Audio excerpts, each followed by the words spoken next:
ਸਤਿ ਸ਼੍ਰੀ ਅਕਾਲ। PNCN ਦੇਖ ਰਹੇ ਸਾਰੇ ਹੀ ਦਰਸ਼ਕਾਂ ਦਾ ਸਵਾਗਤ ਹੈ। ਖਬਰਾਂ ਦੀ ਸ਼ੁਰੂਆਤ ਕਰਾਂਗੇ ਹੈਡਲਾਈਨਸ ਤੋਂ। ਸਿੱਖ ਵਿਰਾਸਤ ਮਹੀਨੇ ਲਈ ਕੈਨੇਡਾ ਸਰਕਾਰ ਨੇ ਜਾਣੋ ਕੀ ਕਿਹਾ ਤੇ ਪ੍ਰਧਾਨ ਮੰਤਰੀ ਜਸਟਿਨ ਟਰੂਡੋ ਵੱਲੋਂ ਵੀ ਕੈਨੇਡਾ ਵਾਸੀਆਂ ਨੂੰ ਸੱਦਾ। ਸਿੱਖ ਵਿਰਾਸਤ ਮਹੀਨੇ ਸੰਬੰਧੀ ਕਰਵਾਏ ਗਏ ਇੱਕ ਸਮਾਗਮ ਵਿੱਚ ਜਗਮੀਤ ਸਿੰਘ ਨੇ ਲਿਆ ਹਿੱਸਾ ਤਾਂ ਦੱਸਾਂਗੇ ਕਿਵੇਂ ਕਈ ਸ਼ਰਾਰਤੀ ਅਨਸਰਾਂ ਨੇ ਨਸਲੀ ਟਿੱਪਣੀਆਂ ਕਰਨ ਦੀ ਕੀਤੀ ਕੋਸ਼ਿਸ਼।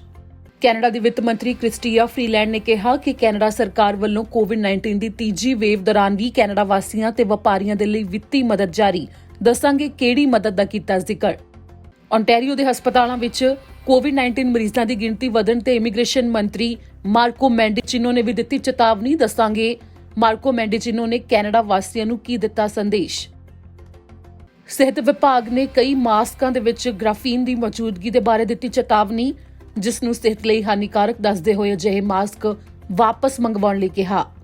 ਦੱਸਾਂਗੇ ਕੋਵਿਡ-19 ਹਦਾਇਤਾਂ ਦੇ ਬਾਰੇ ਕਿਵੇਂ BC ਸਰਕਾਰ ਪੰਜਾਬੀ ਦੇ ਵਿੱਚ ਵੀ ਦੇ ਰਹੀ ਹੈ ਜਾਣਕਾਰੀ। ਕੋਵਿਡ-19 ਟੈਸਟ ਕਰਵਾ ਕੇ ਕੈਨੇਡਾ ਆਉਣ ਦੀ ਇਜਾਜ਼ਤ ਦੀ ਹਦਾਇਤ ਦੇ ਮਗਰੋਂ ਵੀ 1000 ਦੇ ਕਰੀਬ ਬਾਹਰਲੇ ਮੁਲਕਾਂ ਤੋਂ ਆਏ ਯਾਤਰੀਆਂ ਨੂੰ ਪਾਇਆ ਗਿਆ ਕੋਵਿਡ-19 ਤੋਂ ਪੋਜ਼ਿਟਿਵ। ਇਸ ਨਾਲ ਹੀ ਬੁਲੇਟਿਨ ਦੀ ਸ਼ੁਰੂਆਤ ਕਰਦੇ ਹਾਂ। ਸਭ ਤੋਂ ਪਹਿਲਾਂ ਤੁਹਾਨੂੰ ਦੱਸਦੇ ਹਾਂ ਕਿ ਜਿਵੇਂ ਅਪ੍ਰੈਲ ਮਹੀਨੇ ਨੂੰ ਸਿੱਖ ਵਿਰਾਸਤ ਮਹੀਨੇ ਵਜੋਂ ਮਨਾਇਆ ਜਾਂਦਾ ਹੈ ਤੇ ਕੈਨੇਡਾ ਵਿੱਚ ਇਸ ਦੇ ਵਾਸਤੇ ਬਿੱਲ ਪਾਸ ਹੋਇਆ ਸੀ 2019 ਦੇ ਵਿੱਚ, ਤੇ ਇਸੇ ਨੂੰ ਲੈ ਕੇ ਕੈਨੇਡਾ ਸਰਕਾਰ ਨੇ ਇਸ ਦੇ ਉੱਤੇ ਕਿਹੜੀਆਂ ਗੱਲਾਂ ਕਹੀਆਂ ਨੇ ਉਹ ਤੁਹਾਨੂੰ ਦੱਸਦੇ ਹਾਂ। ਪ੍ਰਧਾਨ ਮੰਤਰੀ ਜਸਟਿਨ ਟਰੂਡੋ ਨੇ ਉਸ ਜਾਣਕਾਰੀ ਨੂੰ ਸਾਂਝਾ ਕੀਤਾ ਹੈ ਜੋ ਮੰਤਰੀ ਬਰਦੀਸ਼ ਝੱਗਰ ਨੇ ਸਾਂਝੀ ਕੀਤੀ ਤੇ ਅਪ੍ਰੈਲ ਮਹੀਨੇ ਨੂੰ ਸਿੱਖ ਹੈਰੀਟੇਜ ਮੰਥ ਯਾਨੀ ਕਿ ਸਿੱਖ ਵਿਰਾਸਤ ਮਹੀਨੇ ਵਜੋਂ ਮਨਾਇਆ ਜਾ ਰਿਹਾ ਹੈ। ਕੈਨੇਡਾ ਵਿੱਚ ਪਾਰਲੀਮੈਂਟ 'ਚ ਇਹ ਪਾਸ ਹੋਇਆ ਸੀ ਕਿ ਜਿਸ ਤੋਂ ਬਾਅਦ ਅਪ੍ਰੈਲ ਮਹੀਨੇ ਨੂੰ ਹਰ ਸਾਲ ਸਿੱਖ ਵਿਰਾਸਤ ਮਹੀਨੇ ਵਜੋਂ ਮਨਾਉਣ ਦਾ ਫੈਸਲਾ ਲਿਆ ਗਿਆ। ਕੈਨੇਡਾ ਦੇ ਕਈ ਸ਼ਹਿਰ ਤੇ ਸੂਬੇ ਇਸ ਮਹੀਨੇ ਸਿੱਖ ਵਿਰਾਸਤ ਮਹੀਨੇ ਦੇ ਲਈ ਕਈ ਸਮਾਗਮ ਕਰਵਾਉਂਦੇ ਨੇ ਤੇ ਕਈ ਤਰੀਕਿਆਂ ਦੇ ਨਾਲ ਇਸ ਨੂੰ ਮਨਾਇਆ ਜਾਂਦਾ ਹੈ। ਬਰਦੀਸ਼ ਝੱਗਰ ਕੈਨੇਡਾ ਵਿੱਚ ਡਾਇਵਰਸਿਟੀ ਐਂਡ ਇਨਕਲੂਜਨ ਤੇ ਯੂਥ ਮੰਤਰੀ ਨੇ, ਜਿਨ੍ਹਾਂ ਨੇ ਬਿਆਨ ਜਾਰੀ ਕਰਦੇ ਹੋਏ ਕਿਹਾ ਕਿ ਅਪ੍ਰੈਲ 30, 2019 ਨੂੰ ਕੈਨੇਡਾ ਦੀ ਪਾਰਲੀਮੈਂਟ ਦੇ ਵਿੱਚ ਇਹ ਬਿੱਲ ਪਾਸ ਹੋਇਆ। ਇਸ ਮਹੀਨੇ ਨੂੰ ਸਿੱਖ ਭਾਈਚਾਰੇ ਤੇ ਯੋਗਦਾਨ ਨੂੰ ਪਛਾਣ ਦੇਣ ਦੇ ਲਈ ਮਨਾਇਆ ਜਾਂਦਾ ਹੈ। ਇਹਨਾਂ ਵੱਲੋਂ ਕੈਨੇਡਾ ਵਿੱਚ ਸਮਾਜਿਕ, ਆਰਥਿਕ, ਰਾਜਨੀਤਿਕ ਤੇ ਸੱਭਿਆਚਾਰਕ ਵਿਰਾਸਤ ਦੇ ਵਿੱਚ ਯੋਗਦਾਨ ਪਾਇਆ ਜਾਂਦਾ ਹੈ। ਕੈਨੇਡਾ ਨੂੰ ਮਾਣ ਹੈ ਕਿ ਇੱਥੇ 5 ਲੱਖ ਤੋਂ ਜ਼ਿਆਦਾ ਸਿੱਖ ਰਹਿੰਦੇ ਨੇ। 19ਵੀਂ ਸਦੀ ਤੋਂ ਸਿੱਖ ਕੈਨੇਡਾ ਆ ਰਹੇ ਨੇ ਤੇ ਇਸ ਭਾਈਚਾਰੇ ਨੇ ਸਮਾਜਿਕ ਪੱਧਰ ਦੇ ਉੱਤੇ ਕੈਨੇਡਾ ਨੂੰ ਵੱਡੀਆਂ ਪ੍ਰਾਪਤੀਆਂ ਕਰਨ ਦੇ ਲਈ ਆਪਣਾ ਵੱਡਾ ਯੋਗਦਾਨ ਦਿੱਤਾ ਹੈ, ਜਿਸ ਦੇ ਲਈ ਮੰਤਰੀ ਨੇ ਕਿਹਾ ਕਿ ਆਪਣੇ ਮੰਤਰਾਲੇ ਸਮੇਤ ਪ੍ਰਧਾਨ ਮੰਤਰੀ ਜਸਟਿਨ ਟਰੂਡੋ ਤੇ ਕੈਨੇਡਾ ਸਰਕਾਰ ਦੇ ਵੱਲੋਂ ਉਹ ਸਾਰੇ ਕੈਨੇਡਾ ਵਾਸੀਆਂ ਨੂੰ ਸੱਦਾ ਦਿੰਦੇ ਨੇ ਕਿ ਕੈਨੇਡਾ ਵਿੱਚ ਸਿੱਖ ਭਾਈਚਾਰੇ ਦੇ ਵਿਲੱਖਣ ਇਤਿਹਾਸ ਤੇ ਸੱਭਿਆਚਾਰ ਨੂੰ ਜਾਣਿਆ ਜਾਵੇ, ਜਿਸ ਦੇ ਲਈ ਉਹਨਾਂ ਨੇ ਸਿੱਖ ਵਿਰਾਸਤ ਮਹੀਨੇ ਦੀਆਂ ਸਭ ਨੂੰ ਮੁਬਾਰਕਾਂ ਵੀ ਦਿੱਤੀਆਂ। ਤੇ ਪ੍ਰਧਾਨ ਮੰਤਰੀ ਜਸਟਿਨ ਟਰੂਡੋ ਨੇ ਕੈਨੇਡਾ ਸਰਕਾਰ ਦੇ ਸੰਦੇਸ਼ ਨੂੰ ਆਪਣੇ ਸਾਰੇ ਸੋਸ਼ਲ ਮੀਡੀਆ ਪਲੇਟਫਾਰਮਸ ਉੱਤੇ ਸਾਂਝਾ ਵੀ ਕੀਤਾ ਹੈ। ਤੇ ਅਗਲੀ ਖਬਰ ਵੀ ਇਸੇ ਨਾਲ ਸੰਬੰਧਿਤ ਹੈ ਕਿ ਪੀਲ ਜੋ ਸਕੂਲ ਬੋਰਡ ਹੈ ਉਹਨਾਂ ਦੇ ਵੱਲੋਂ ਇੱਕ ਮਾਮਲੇ ਦੀ ਜਾਂਚ ਸ਼ੁਰੂ ਕਰ ਦਿੱਤੀ ਗਈ ਹੈ। ਦਰਅਸਲ 1 ਅਪ੍ਰੈਲ ਦੇ ਦਿਨ ਆਨਲਾਈਨ ਉਹਨਾਂ ਦੇ ਵੱਲੋਂ ਇਵੈਂਟ ਕਰਵਾਇਆ ਗਿਆ ਸੀ, ਜਿਸ ਦੇ ਵਿੱਚ ਜਗਮੀਤ ਸਿੰਘ ਨੇ ਵੀ ਹਿੱਸਾ ਲਿਆ, ਜਿਸ ਦੇ ਵਿੱਚ ਸਿੱਖ ਵਿਰਾਸਤ ਮਹੀਨੇ ਦੀ ਮਹੱਤਤਾ ਦੇ ਬਾਰੇ ਤੇ ਇਸ ਦੇ ਬਾਰੇ ਜਾਣਕਾਰੀ ਦਿੱਤੀ ਗਈ। ਤੇ ਇਸੇ ਨੂੰ ਲੈ ਕੇ ਜਦੋਂ ਆਨਲਾਈਨ ਇਵੈਂਟ ਦੇ ਵਿੱਚ ਹਿੱਸਾ ਲੈਣਾ ਹੁੰਦਾ ਹੈ ਤਾਂ ਕਈ ਅਜਿਹੇ ਯੂਜ਼ਰ ਨੇਮ ਲੋਕਾਂ ਦੇ ਵੱਲੋਂ ਬਣਾਏ ਗਏ ਜਿਨ੍ਹਾਂ ਦਾ ਨਾਮ ਨਸਲੀ ਟਿੱਪਣੀਆਂ ਦੇ ਵਜੋਂ ਰੱਖਿਆ ਗਿਆ ਸੀ ਕਿ ਉਸ ਦੇ ਵਿੱਚ ਨਸਲੀ ਟਿੱਪਣੀਆਂ ਕੀਤੀਆਂ ਗਈਆਂ ਸਨ, ਜਿਨ੍ਹਾਂ ਨੂੰ ਦੇਖਦੇ ਸਾਰ ਉਹਨਾਂ ਨੂੰ ਉੱਥੋਂ ਹਟਾਇਆ ਗਿਆ ਤੇ ਜਿਨ੍ਹਾਂ ਦੇ ਵੱਲੋਂ ਇਵੈਂਟ ਕਰਵਾਇਆ ਜਾ ਰਿਹਾ ਸੀ ਉਹਨਾਂ ਨੇ ਅਜਿਹੇ ਯੂਜ਼ਰ ਨੇਮਸ ਨੂੰ ਤੁਰੰਤ ਬਲੌਕ ਵੀ ਕੀਤਾ ਤੇ ਹੁਣ ਇਸ ਦੇ ਉੱਤੇ ਜਾਂਚ ਸ਼ੁਰੂ ਹੋ ਗਈ ਹੈ, ਕਿਉਂਕਿ ਸਿੱਖ ਵਿਰਾਸਤ ਮਹੀਨੇ ਨੂੰ ਸਮਰਪਿਤ ਇਹ ਜੋ ਇਵੈਂਟ ਕਰਵਾਇਆ ਗਿਆ ਸੀ ਉਸ ਦੇ ਵਿੱਚ ਕਾਫੀ ਗਿਣਤੀ ਲੋਕਾਂ ਨੇ ਹਿੱਸਾ ਲਿਆ ਸੀ ਤੇ ਜਗਮੀਤ ਸਿੰਘ ਨੇ ਖਾਸ ਤੌਰ ਦੇ ਉੱਤੇ ਇਸ ਦੇ ਵਿੱਚ ਹਿੱਸਾ ਲੈਂਦੇ ਹੋਏ ਸਿੱਖ ਵਿਰਾਸਤ ਮਹੀਨੇ ਦੀ ਜਾਣਕਾਰੀ ਦਿੱਤੀ ਸੀ। ਤਾਂ ਇਸੇ ਦੌਰਾਨ ਇਹ ਨਸਲੀ ਟਿੱਪਣੀਆਂ ਨਾਲ ਸੰਬੰਧਿਤ ਯੂਜ਼ਰ ਨੇਮ ਹੀ ਬਣਾ ਲਏ ਗਏ ਤੇ ਉਸ ਦੇ ਉੱਤੇ ਜਾਂਚ ਚੱਲ ਰਹੀ ਹੈ ਤੇ ਇਸ ਦੇ ਉੱਤੇ ਅੱਗੇ ਜਿਹੜੀ ਵੀ ਅਪਡੇਟ ਸਾਹਮਣੇ ਆਉਂਦੀ ਹੈ ਤੁਹਾਨੂੰ ਦੱਸਾਂਗੇ। ਤਾਂ ਉਧਰ ਜਗਮੀਤ ਸਿੰਘ ਨੇ ਵੀ ਇਸ ਦੇ ਬਾਰੇ ਸੰਦੇਸ਼ ਜਾਰੀ ਕੀਤਾ ਹੈ ਕਿ ਸਿੱਖ ਵਿਰਾਸਤ ਮਹੀਨਾ ਹੈ ਜੋ ਉਹ ਕਿਸ ਤਰ੍ਹਾਂ ਮਹੱਤਤਾ ਰੱਖਦਾ ਹੈ। ਵਾਹਿਗੁਰੂ ਜੀ ਕਾ ਖਾਲਸਾ, ਵਾਹਿਗੁਰੂ ਜੀ ਕੀ ਫਤਿਹ। That's a Sikh greeting, and it means that we are all sovereign and connected to one energy, and that our victories are also collective victories. And it's a great way to kick off a happy Sikh Heritage Month message, as well as Vaisakhi di Madaiyan, happy Vaisakhi. This is a really special month for Sikhs because it is the month where we celebrate the foundation of the Sikh tradition. And one of the most important values that we celebrate during Sikh Heritage Month is this idea that we are all one, that we are all connected, and it is a foundation for which we build on the idea of justice for all, that if we see someone suffering, then we're suffering. And that's why we all have a responsibility to lift each other up so that we can all rise together.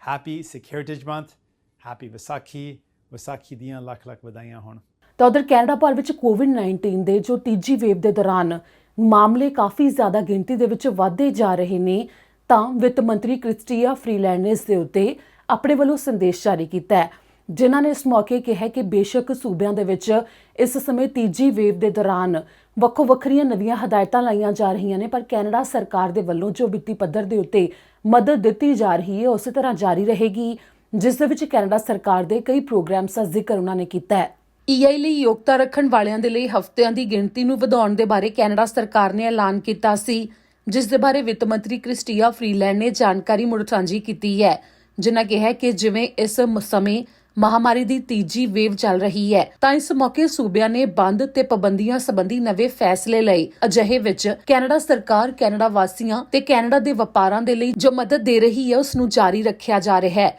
ਵਿੱਤ ਮੰਤਰੀ ਨੇ ਇਸ ਦੇ ਬਾਰੇ ਜੋ ਜਾਣਕਾਰੀ ਦਿੱਤੀ ਹੈ ਉਹ ਸਰਕਾਰ ਦੇ ਉਹਨਾਂ ਪ੍ਰੋਗਰਾਮਸ ਦੇ ਬਾਰੇ ਹੈ ਜੋ ਵਿੱਤੀ ਮਦਦ ਦੇ ਲਈ ਵੱਖੋ ਵੱਖਰੇ ਚਲਾਏ ਗਏ ਨੇ ਤੇ ਉਹਨਾਂ ਦੇ ਅਧੀਨ ਮਦਦ ਜਾਰੀ ਹੈ, ਤਾਂ ਕਿ ਵਪਾਰਾਂ ਨੂੰ ਵੀ ਅਜਿਹੇ ਵਿੱਚ ਆਰਥਿਕ ਤੌਰ ਤੇ ਸਹਾਰਾ ਦਿੱਤਾ ਜਾ ਸਕੇ, ਜਿਸ ਦੇ ਵਿੱਚ EI ਦੇ ਵਧਾਏ ਗਏ ਹਫ਼ਤਿਆਂ ਸਮੇਤ CRB, Canada recovery sickness benefit, Canada recovery care giving benefit, ਇਹ ਸਹੂਲਤਾਂ ਕੈਨੇਡਾ ਵਾਸੀਆਂ ਨੂੰ ਦਿੱਤੀਆਂ ਜਾ ਰਹੀਆਂ ਨੇ। ਇਸ ਦੇ ਨਾਲ ਹੀ ਵਪਾਰੀਆਂ ਦੇ ਵਾਸਤੇ ਜਿਵੇਂ ਕਿ wage subsidy programme, rent subsidy programme, ਇਹ ਵੱਖੋ ਵੱਖਰੇ ਪ੍ਰੋਗਰਾਮ ਨੇ ਤੇ ਨਾਲ ਹੀ ਉਹਨਾਂ ਨੂੰ ਲੋਨ ਦਿੱਤੇ ਜਾਣ ਦਾ ਵੀ ਪ੍ਰੋਗਰਾਮ ਹੈ, ਜਿਸ ਦੇ ਵਿੱਚ ਉਹਨਾਂ ਨੂੰ ਮਦਦ ਦੇਣ ਦੀ ਕੋਸ਼ਿਸ਼ ਕੀਤੀ ਜਾ ਰਹੀ ਹੈ ਕੋਵਿਡ-19 ਦੇ ਦੌਰਾਨ ਜੇਕਰ ਉਹਨਾਂ ਦਾ ਨੁਕਸਾਨ ਹੋਇਆ ਹੈ। ਤੇ ਨਾਲ ਹੀ ਜਿਹੜੇ ਵਪਾਰੀ ਕਾਮਿਆਂ ਨੂੰ ਇਸ ਮੌਕੇ ਨੌਕਰੀਆਂ ਦੇ ਉੱਤੇ ਰੱਖ ਰਹੇ ਨੇ ਤੇ ਉਹਨਾਂ ਕਾਮਿਆਂ ਨੂੰ ਜਿਹੜੇ ਪਹਿਲਾਂ ਕੰਮ ਤੋਂ ਹਟਾਏ ਗਏ ਸਨ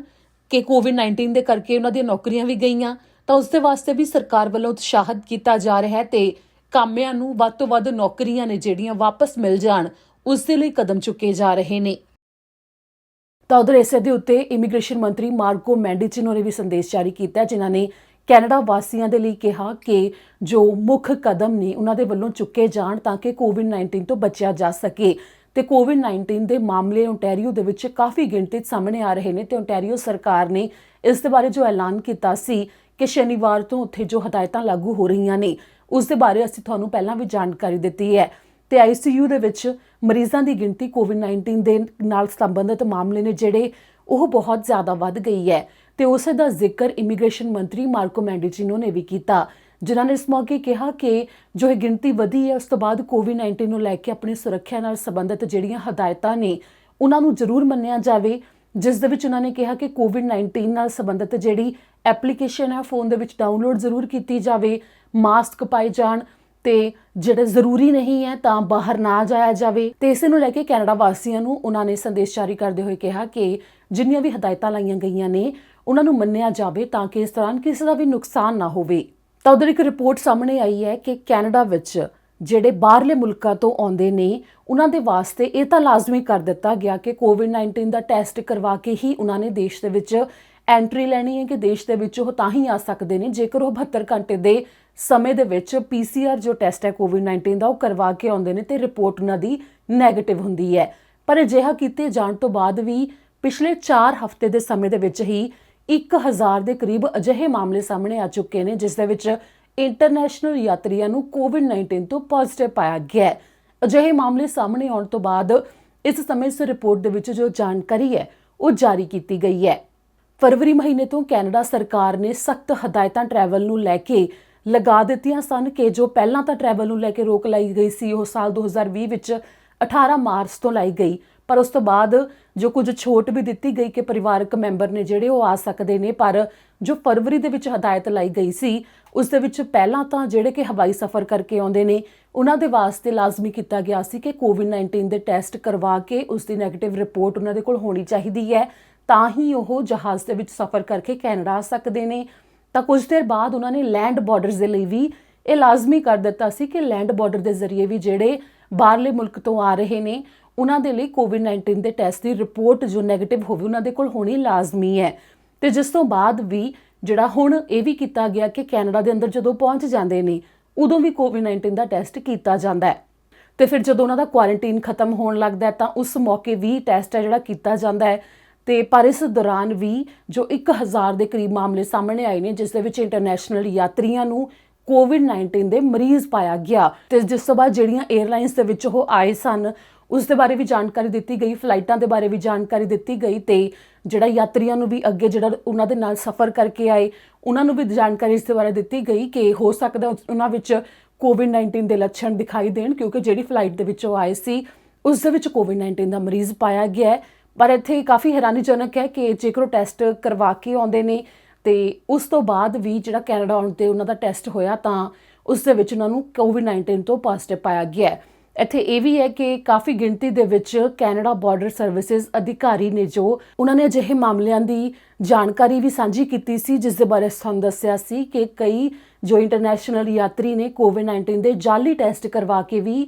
ਕੈਨੇਡਾ ਵਿੱਚ ਐਂਟਰੀ ਲੈਣ ਦੀ ਕੋਸ਼ਿਸ਼ ਕਰਦੇ ਨੇ ਤੇ ਉਹਨਾਂ ਨੂੰ ਕਾਬੂ ਵੀ ਕੀਤਾ ਗਿਆ ਤੇ ਉਹ ਮਾਮਲਿਆਂ ਦੀ ਜਿਹੜੀ ਜਾਣਕਾਰੀ ਉਹਨਾਂ ਨੇ ਸਾਂਝੀ ਵੀ ਕੀਤੀ ਸੀ ਤੇ ਚੇਤਾਵਨੀ ਵੀ ਦਿੱਤੀ ਸੀ ਕਿ ਅਜਿਹਾ ਨਾ ਕੀਤਾ ਜਾਵੇ, ਕਿਉਂਕਿ ਅਜਿਹਾ ਕੀਤੇ ਜਾਣ ਦੇ ਉੱਤੇ ਮੋਟਾ ਫਾਈਨ ਤੇ ਨਾਲ ਹੀ ਜੇਲ੍ਹ ਤੱਕ ਦੀ ਸਜ਼ਾ ਹੋ ਸਕਦੀ ਹੈ। ਤਾਂ ਉਧਰ ਕੈਨੇਡਾ ਦੇ ਸਿਹਤ ਵਿਭਾਗ ਨੇ ਮਾਸਕ ਬਣਾਉਣ ਵਾਲੀਆਂ ਕੰਪਨੀਆਂ ਤੇ ਜਿਨ੍ਹਾਂ ਵੱਲੋਂ ਮਾਸਕ ਵੰਡੇ ਜਾਂਦੇ ਨੇ ਤੇ ਕੈਨੇਡਾ ਵਾਸੀਆਂ ਨੂੰ ਕਈ ਮਾਸਕਾਂ ਦੇ ਵਿੱਚ ਗ੍ਰਾਫੀਨ ਦੀ ਮੌਜੂਦਗੀ ਦੇ ਬਾਰੇ ਜਾਣਕਾਰੀ ਦਿੱਤੀ ਗਈ ਹੈ ਤੇ ਚੇਤਾਵਨੀ ਦਿੱਤੀ ਗਈ ਹੈ। ਹੈਲਥ ਕੈਨੇਡਾ ਨੇ ਇੱਕ ਐਡਵਾਈਜ਼ਰੀ ਜਾਰੀ ਕੀਤੀ ਹੈ ਜਿਸ ਦੇ ਵਿੱਚ ਮਾਸਕ ਵੰਡਣ ਵਾਲਿਆਂ ਨੂੰ ਇਹ ਜਾਣਕਾਰੀ ਦਿੱਤੀ ਗਈ ਹੈ ਕਿ ਅਜਿਹੇ ਮਾਸਕ ਦੁਬਾਰਾ ਤੋਂ ਵਾਪਸ ਮੰਗਵਾਏ ਜਾਣ ਜਿਨ੍ਹਾਂ ਦੇ ਵਿੱਚ ਗ੍ਰਾਫੀਨ ਦੀ ਮੌਜੂਦਗੀ ਜਾਂ ਫਿਰ ਬਾਇਓਗ੍ਰਾਫੀਨ ਦੀ ਮੌਜੂਦਗੀ ਪਾਈ ਜਾਂਦੀ ਹੈ, ਜਿਸ ਨੂੰ ਕਿ ਸਾਹ ਲੈਣ ਦੇ ਵਾਸਤੇ ਲੋਕਾਂ ਦੇ ਲਈ ਖਤਰਾ ਦੱਸਿਆ ਗਿਆ ਹੈ। ਤੇ ਸਿਹਤ ਵਿਭਾਗ ਨੇ ਇਸ ਦੇ ਬਾਰੇ ਜਾਣਕਾਰੀ ਦਿੰਦੇ ਹੋਏ ਕਿਹਾ ਕਿ ਸਾਇੰਟਿਫਿਕ ਤੌਰ ਦੇ ਉੱਤੇ ਇਸ ਦੀ ਜਾਂਚ ਕੀਤੇ ਜਾਣ ਤੋਂ ਬਾਅਦ ਇਹ ਜਾਣਕਾਰੀ ਸਾਹਮਣੇ ਆਈ ਹੈ ਕਿ ਮਾਸਕ ਜਿਨ੍ਹਾਂ ਦੇ ਵਿੱਚ ਗ੍ਰਾਫੀਨ ਦੀ ਮੌਜੂਦਗੀ ਹੋਵੇ ਉਹ ਸਿਹਤ ਲਈ ਹਾਨੀਕਾਰਕ ਹੋ ਸਕਦੇ ਨੇ। ਪਰ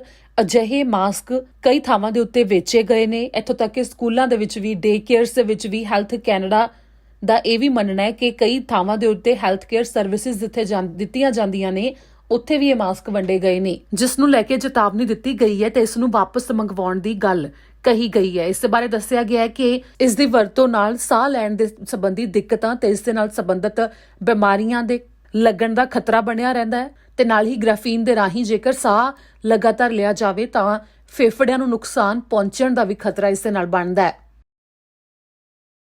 ਹੁਣ ਤੁਹਾਨੂੰ ਦਿਖਾਉਂਦੇ ਹਾਂ ਕਿ ਕਿਵੇਂ ਬ੍ਰਿਟਿਸ਼ ਕੋਲੰਬੀਆ ਸਰਕਾਰ ਪੰਜਾਬੀ ਭਾਸ਼ਾ ਦੇ ਵਿੱਚ ਕੋਵਿਡ-19 ਦੀਆਂ ਹਦਾਇਤਾਂ ਤੇ ਨਾਲ ਹੀ ਕੋਵਿਡ-19 ਨਾਲ ਜੁੜੇ ਜਿਹੜੇ ਨਵੇਂ ਫੈਸਲੇ ਸੂਬੇ ਦੇ ਵਿੱਚ ਲਾਗੂ ਕੀਤੇ ਗਏ ਨੇ ਤੇ ਲਏ ਜਾ ਰਹੇ ਨੇ ਉਹਨਾਂ ਦੇ ਬਾਰੇ ਜਾਣਕਾਰੀ ਦਿੰਦੀ ਹੈ। ਇੱਥੇ ਕਈ ਅਜਿਹੇ ਸੂਬੇ ਨੇ ਜਿਨ੍ਹਾਂ ਦੇ ਵੱਲੋਂ ਪੰਜਾਬੀ ਦੇ ਵਿੱਚ ਵੀ ਜਾਣਕਾਰੀ ਦਿੱਤੀ ਜਾਂਦੀ ਹੈ ਤੇ ਬ੍ਰਿਟਿਸ਼ ਕੋਲੰਬੀਆ ਦੇ ਵਿੱਚ ਕੁਝ ਇਸ ਤਰ੍ਹਾਂ ਹੀ ਜਾਣਕਾਰੀ ਦਿੱਤੀ ਗਈ ਕਿ ਉਹਨਾਂ ਦੇ ਵੱਲੋਂ ਕੁਝ ਪੋਸਟਰ ਜਾਰੀ ਕੀਤੇ ਜਾ ਰਹੇ ਨੇ ਜੋ ਕਿ ਪੰਜਾਬੀ ਭਾਸ਼ਾ ਦੇ ਵਿੱਚ ਨੇ, ਜਿਸ ਦੇ ਵਿੱਚ ਕੋਵਿਡ-19 ਦੀਆਂ ਹਦਾਇਤਾਂ ਤੇ ਨਾਲ ਹੀ ਕੋਵਿਡ-19 ਨਾਲ ਜੁੜੀ ਜੋ ਚੇਤਾਵਨੀ ਹੈ ਤੇ ਨਾਲ ਹੀ ਜੋ ਪਾਬੰਦੀਆਂ ਲਾਈਆਂ ਗਈਆਂ ਨੇ ਉਸ ਦੇ ਬਾਰੇ ਜਾਣਕਾਰੀ ਸਾਂਝੀ ਕੀਤੀ ਗਈ ਹੈ। ਬ੍ਰਿਟਿਸ਼ ਕੋਲੰਬੀਆ ਸਰਕਾਰ ਸਿਹਤ ਸੰਬੰਧੀ ਕਾਫੀ ਤਰ੍ਹਾਂ ਦੀ ਜਾਣਕਾਰੀ ਪੰਜਾਬੀ ਦੇ ਵਿੱਚ ਵੀ ਦੇ ਰਹੀ ਹੈ ਤਾਂ ਕਿ ਪੰਜਾਬੀ ਭਾਈਚਾਰੇ ਦੇ ਵਿੱਚ ਵੀ ਇਸ ਦੇ ਬਾਰੇ ਸੁਖਾਲੇ ਤਰੀਕੇ ਨਾਲ ਜਾਣਕਾਰੀ ਪਹੁੰਚ ਸਕੇ, ਜਿਸ ਦੇ ਵਾਸਤੇ ਉਹਨਾਂ ਨੇ ਪੰਜਾਬੀ ਦੇ ਵਿੱਚ ਲਿਖਿਆ ਹੈ ਕਿ ਰੈਸਟੋਰੈਂਟਾਂ ਤੇ ਪੱਬਾਂ ਵਿੱਚ ਇੰਡੋਰ ਡਾਈਨਿੰਗ ਅੰਦਰ ਖਾਣਾ ਖਾਣ ਨੂੰ ਮੁਲਤਵੀ ਕੀਤਾ ਗਿਆ ਹੈ। ਵਿਸਲਰ ਬਲੈਕਕੌਮ ਬੰਦ ਹੈ।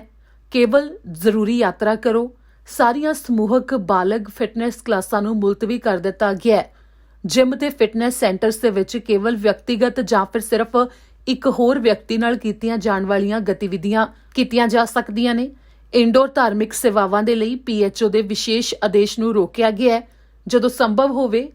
ਘਰੋਂ ਹੀ ਕੰਮ ਕਰੋ, ਇਸ ਦੇ ਬਾਰੇ ਵੀ ਕਿਹਾ ਗਿਆ ਹੈ। ਜੋ ਸੂਬੇ ਭਰ ਵਿੱਚ ਇਹ ਪਾਬੰਦੀਆਂ ਲਾਈਆਂ ਗਈਆਂ ਨੇ ਉਸ ਦੇ ਬਾਰੇ ਬ੍ਰਿਟਿਸ਼ ਕੋਲੰਬੀਆ ਸਰਕਾਰ ਨੇ ਜਾਣਕਾਰੀ ਦਿੱਤੀ ਹੈ, ਜਿਸ ਦੇ ਲਈ ਪੰਜਾਬੀ ਦੇ ਵਿੱਚ ਚੰਗੀ ਤਰ੍ਹਾਂ ਸਮਝਾਇਆ ਗਿਆ ਹੈ ਕਿ ਕਿਹੜੀਆਂ ਹਦਾਇਤਾਂ ਨੇ ਤੇ ਕਿਹੜੀਆਂ ਪਾਬੰਦੀਆਂ ਨੇ ਲਗਾਈਆਂ ਗਈਆਂ ਨੇ। ਇੱਥੇ ਜ਼ਿਕਰਯੋਗ ਹੈ ਕਿ ਸੂਬੇ ਵਿੱਚ ਕੋਵਿਡ-19 ਦੇ ਮਾਮਲਿਆਂ ਦੀ ਗਿਣਤੀ ਕਾਫੀ ਜ਼ਿਆਦਾ ਮੁੜ ਤੋਂ ਵਧਣ ਲੱਗੀ ਹੈ, ਜਿਸ ਦੇ ਕਰਕੇ ਕੁਝ ਅਜਿਹੀਆਂ ਹਦਾਇਤਾਂ ਲਾਈਆਂ ਗਈਆਂ ਜਿਸ ਦੇ ਬਾਰੇ ਤੁਹਾਨੂੰ ਪਹਿਲਾਂ ਵੀ ਜਾਣਕਾਰੀ ਦਿੱਤੀ ਸੀ। ਹੁਣ ਤੁਹਾਨੂੰ ਦਿਖਾਉਂਦੇ ਹਾਂ ਕਿ ਕੈਲਗਰੀ ਦੇ ਵਿੱਚ ਇੱਕ ਸੁਪਰਮਾਰਕੀਟ ਨੂੰ ਕੁਝ ਸਮੇਂ ਲਈ ਬੰਦ ਕਰਨਾ ਪਿਆ ਸਫਾਈ ਦੇ ਵਾਸਤੇ, ਕਿਉਂਕਿ ਸਿਹਤ ਅਧਿਕਾਰੀਆਂ ਨੂੰ ਇਨਸਪੈਕਸ਼ਨ ਦੌਰਾਨ ਖਾਣ ਪੀਣ ਵਾਲੀਆਂ ਥਾਵਾਂ ਦੇ ਉੱਤੇ ਖਾਸ ਤੌਰ ਤੇ ਚੂਹਿਆਂ ਦੀ ਮੌਜੂਦਗੀ ਦੇ ਸਬੂਤ ਮਿਲੇ। ਕੈਲਗਰੀ ਵਿੱਚ ਇੱਕ ਗਰੋਸਰੀ ਸਟੋਰ ਤੋਂ ਮਾਮਲਾ ਸਾਹਮਣੇ ਆਇਆ ਹੈ ਜਿੱਥੇ ਕਿ ਸਿਹਤ ਅਧਿਕਾਰੀਆਂ ਨੂੰ ਚੂਹਿਆਂ ਦੀ ਮੌਜੂਦਗੀ ਦੇ ਬਾਰੇ ਜਦੋਂ ਸਬੂਤ ਮਿਲੇ ਤਾਂ ਸਟੋਰ ਨੂੰ ਬੰਦ ਕੀਤਾ ਗਿਆ ਤੇ ਉੱਥੇ ਸਫਾਈ ਕੀਤੀ ਜਾ ਰਹੀ ਹੈ। ਇਸ ਦੇ ਬਾਰੇ ਜੋ ਗਰੋਸਰੀ ਸਟੋਰ ਹੈ ਉਸ ਦੀ ਮੈਨੇਜਮੈਂਟ ਨੇ ਵੀ ਪੁਸ਼ਟੀ ਕੀਤੀ ਹੈ। ਦ ਫੋਰੈਸਟ ਲੌਨ ਲੱਕੀ ਸੁਪਰਮਾਰਕਟ ਜੋ ਕਿ 4500 ਬਲਾਕ ਸਾਊਥ ਈਸਟ ਦੇ ਵਿੱਚ ਮੌਜੂਦ ਹੈ,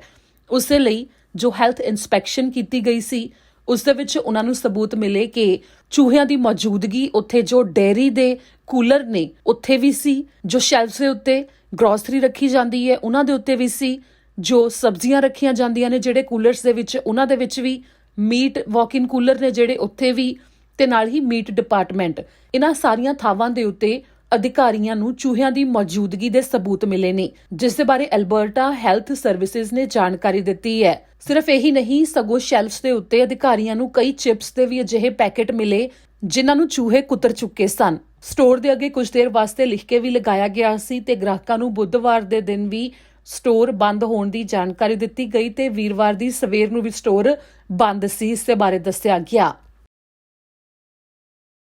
ਇਸ ਨਾਲ ਹੀ ਅੱਜ ਦੇ ਬੁਲੇਟਿਨ ਵਿੱਚ ਇੰਨਾ ਹੀ। ਮੈਨੂੰ ਦਿਓ ਇਜਾਜ਼ਤ। ਸਤਿ ਸ਼੍ਰੀ ਅਕਾਲ।